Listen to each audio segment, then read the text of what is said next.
just taking a look at these stats, and if you told me that you have a game where Marcus Howard wouldn't make a three and have 8 turnovers, I tell you we have a great shot to win.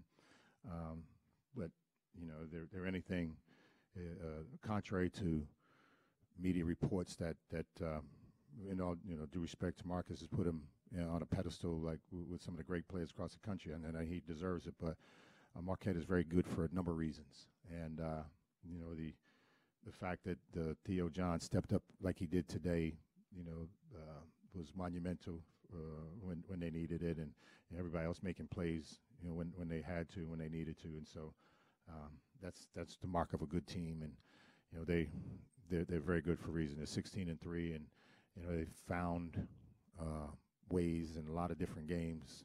The Providence game the other day was rock'em sock'em robots, and they were in grind mode, and they grinded it out just enough to score when they needed to in the second half and win. And tonight, when we came back, they had enough poise, enough balance, and got some key stops, and offensively, just moving people around and finding space to get drives to the basket and offensive rebounds. And again, I thought Theo was a great reason why they won today.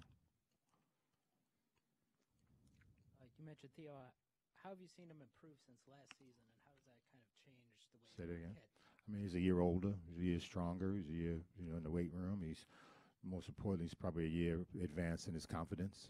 He's playing a lot more minutes than he did last year. And so there's a belief that he has in himself, and what that means is that everybody else can believe in him too. And I'm sure for the role that he plays, the guys understand how important that is to winning, and all the other guys that get more headlines than him, he probably is as comfortable as anybody because he plays a role. And we individualize this game way too much, and basketball is a game of certain guys doing certain things, and so you have to highlight a guy like him for playing a role to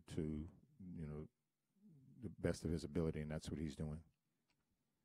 Coach, how difficult is it to defend Marquette? Because you got to account for Marcus, but then they do have other guys that could really come up big. They got Sam. The fact that Sam and Joey were Player of the Week and Freshman of the Week, and Marcus has had his moments, and today was Theo John, means that you put a great player out there.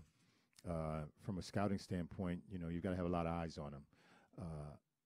He went out in the Georgetown game, and they won with Hauser getting 31 points. And so they're anything but a one-man group. They're veteran. They've been around. Joey's the only real freshman that joined the lab, and he's very talented, so that's why he fits in well. But they're seasoned. They know who they are. They've gotten tremendously improved on the defensive end, and then they have a will. And this was, very predictable before the season started, because on paper it looked like they were one of the better teams in the country, and they've gone out and proved that. What was the message at halftime after Marquette went on that run at the end of the first half? We started off pretty well, and then we allowed 40 points, and we only scored 27.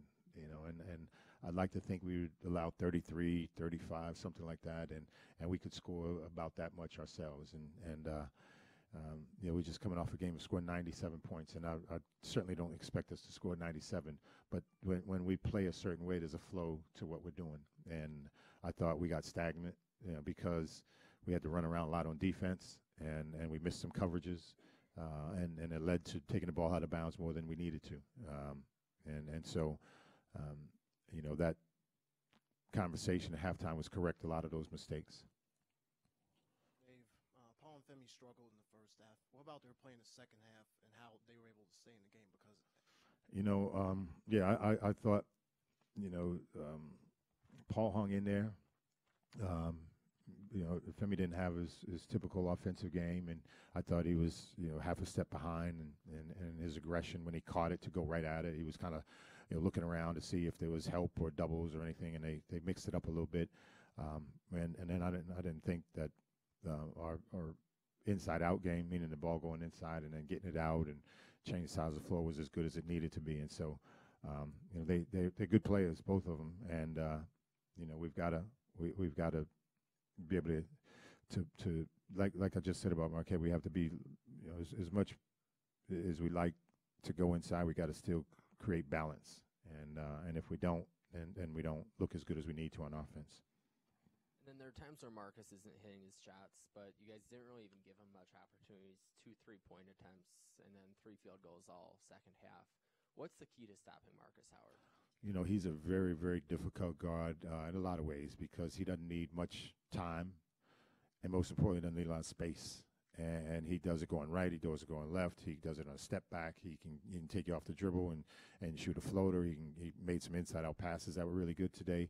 He's as good at using screens as I've seen in a long time. And, this league between Shamari Pons and Marcus and Miles Powell presents some real challenges in the backcourt. And we've played all three of them,